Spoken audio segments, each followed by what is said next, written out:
எல்லாருக்கும் வணக்கம். Welcome to Rusiyorusi. இன்னைக்கு நம்ம ருசியோருசி சேனலில் பார்க்க போகிறது வரக்கூடிய பொங்கல் திருநாள், அதாவது தை முதல் நாள் அன்னைக்கு நம்ம வீடுகளில் பொங்கல் வைத்து வழிபாடு செய்வது அப்படிங்கிறத கட்டாயம் செய்வோம் இல்லைங்களா? அப்படி நம்ம பொங்கல் வைப்பதற்கு எந்த குறித்த நேரத்தை தேர்வு செய்யணும், இப்படி இந்த நேரத்தில் பொங்கல் வைத்து வழிபாடு மேற்கொள்வதால் கிடைக்கக்கூடிய அபாரமான பலன்கள் என்ன, எப்படி நம்ம வீட்டில் இருக்கக்கூடிய கஷ்டநிலை அனைத்துமே விலகி செல்வம் பெருகுவதற்குண்டான அருள் கிடைக்கப்பெறும் அப்படிங்கிறதுக்கு தேவைப்படக்கூடிய அனைத்து விதமான தகவல்களையும் தான் நம்ம இன்னைக்கு இந்த பதிவின் மூலிமா தெரிஞ்சுக்க போகிறோம். வீடியோவை எங்கேயுமே ஸ்கிப் பண்ணாமல் பாருங்கள். அப்போ தான் எந்த ஒரு சின்ன தகவலையுமே நீங்கள் மிஸ் பண்ணாமல் தெரிஞ்சுக்க முடியும். இப்போ நம்ம ஸ்டார்ட் பண்ணிடலாம். பொங்கல் பண்டிகை அப்படின்னு சொல்லி எடுத்துக்கிட்டாலே தென்னிந்தியா மட்டும் இல்லாமல் உலகம் முழுக்க வாழக்கூடிய தமிழர்களால் ரொம்பவுமே சிறப்பாக கொண்டாடப்படக்கூடிய பண்டிகைகளில் ஒன்று.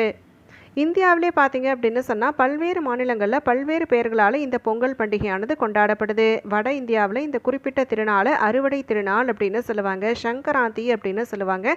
இப்படி இந்த தை மாத பிறப்பு அப்படின்னு சொல்லி எடுத்துக்கும் பொழுதே அவரவருடைய கலாச்சாரங்களுக்கு ஏற்றாற் போல கொண்டாடப்படக்கூடிய பாரம்பரிய திருவிழாக்களில் ஒன்றாக சொல்லப்படுது. நிறைய சிறப்புகளை தரக்கூடிய இந்த குறித்த நாளை ஜோதிட ரீதியாக பார்க்கும் பொழுதும் இந்த தை மாத பிறப்பு அப்படிங்கிறது ஒரு முக்கியத்துவம் வாய்ந்த நாளாக கருதப்படுது.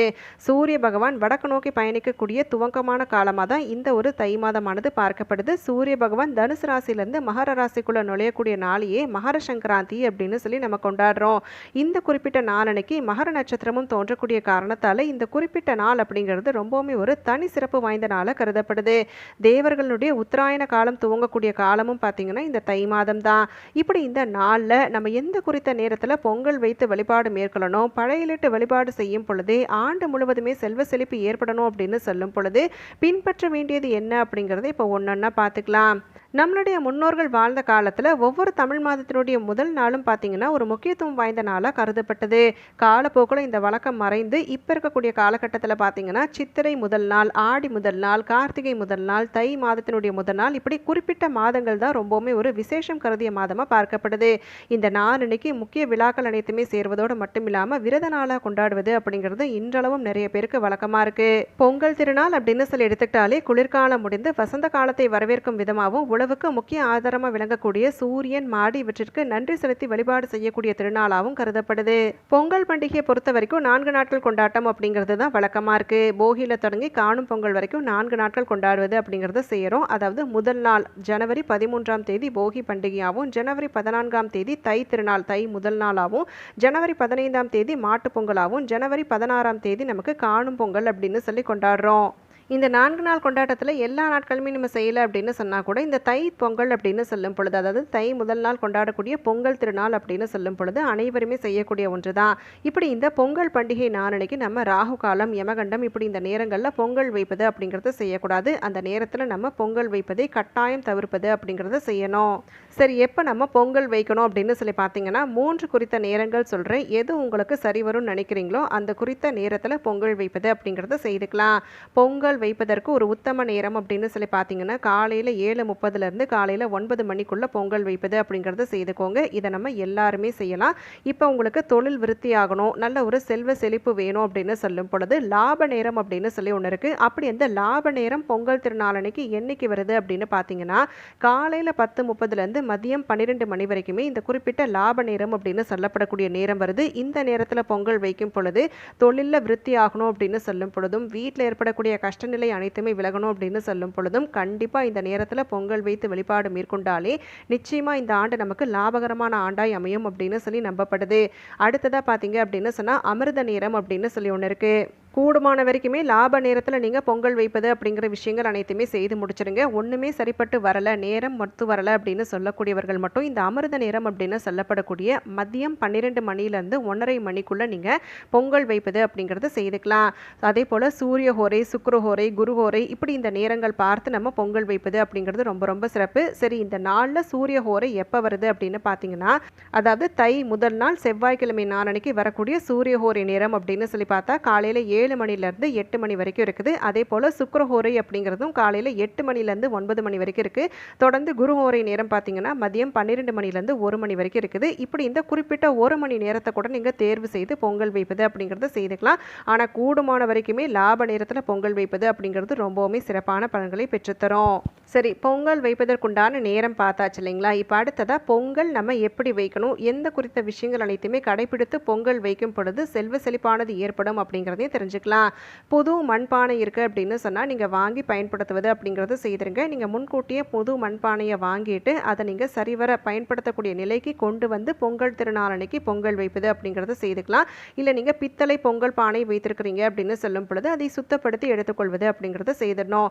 நம்ம எது எடுத்துக்கிட்டாலும் சரி, மண்பானையாக இருந்தாலும் சரி, பித்தளை பொங்கல் பானையாக இருந்தாலும் சரி, மஞ்சள் குங்குமத்தால் பொட்டிடுவது அப்படிங்கிறத செய்யணும். அதுக்கப்புறமா வாய் பக்கத்தில் இஞ்சி மஞ்சள் கொத்துக்களை நீங்கள் கட்டுவது அப்படிங்கிறத செய்துக்கலாம். சுற்றி பூக்களை கொண்டு அலங்கரிப்பது அப்படிங்கிறத செய்துக்கோங்க. நீங்கள் பொங்கல் வைக்கக்கூடிய இடம் இருக்குது பார்த்தீங்களா, அந்த இடத்தை வந்து நல்லா சுத்தப்படுத்திக்கணும். இப்போ நிறைய பேர் பார்த்தீங்கன்னா வாசல்லையே அடுப்பு வைத்து சூரிய பகவானுக்கு முன்பாக பொங்கல் வைப்பது அப்படிங்கிறத செய்வாங்க. அந்த மாதிரியும் கடைபிடிக்கலாம். ஒருவேளை முடியல அப்படின்னு சொல்லும் பொழுது வீட்டுக்குள்ளே நீங்கள் பொங்கல் வைப்பது அப்படிங்கிறத செய்துக்கோங்க. பால் தண்ணீர் இது அனைத்தையுமே நம்ம எடுத்திருக்கக்கூடிய பானையில் சேர்த்து அதை நம்ம அடுப்பு மேலே வைப்பது அப்படிங்கிறத செய்யணும். பொங்கல் பொங்கி வரும் பொழுது பொங்கலோ பொங்கல் அப்படின்னு சொல்லி சத்தமாக வீட்டில் இருக்கக்கூடிய அனைவருமே முழக்கமிடுவது அப்படிங்கிறத செய்துக்கோங்க. இப்போ நிறைய இடங்களில் பார்த்தீங்க அப்படின்னாக்கா குளவி இடுவது, சங்கொலி எழுப்புவது அப்படிங்கிறது வழக்கமாக இருக்குது. உங்களுக்கு அந்த மாதிரி செய்ய முடியும், ஆசை இருக்குது அப்படின்னு சொல்லும் பொழுது தாராளமாக செய்துக்கலாம். இப்படி நம்ம செய்ததுக்கு அப்புறமா அந்த பொங்கல் அந்த பால் தண்ணீர் சேர்த்து பொங்கி வந்ததுக்கு அப்புறமா ஊற வைத்த அரிசி பருப்பு இது அனைத்தையுமே அடுப்பில் சேர்த்து கிளறுவது அப்படிங்கிறத செய்துக்கோங்க. இந்த அரிசி பருப்பு இது அனைத்துமே நல்லா வெந்ததுக்கு அப்புறமா நம்ம பொடித்து வைத்திருக்கக்கூடிய வெல்லம், ஏலக்காய், முந்திரி, நெய் சேர்ப்பது அப்படிங்கிறத செய்யணும். இப்படி இந்த வரிசையில் நீங்கள் சேர்ப்பது அப்படிங்கிறது தான் ரொம்பவுமே சிறப்பு. இது அனைத்துமே நமக்கு நன்மைகளை பெற்றுத்தரக்கூடிய பொருட்கள். அரிசி பருப்பு வெல்லம் இது அனைத்துமே பார்த்தீங்க அப்படின்னு சொன்னால் தெய்வாம்சம் நிறைந்த பொருட்கள். அதை நம்ம ஒவ்வொரு நாளுமே கையாளும் பொழுதே நமக்கு வீட்டில் செல்வமும் அதிர்ஷ்டமும் பெருகி கொண்டே இருக்கும்.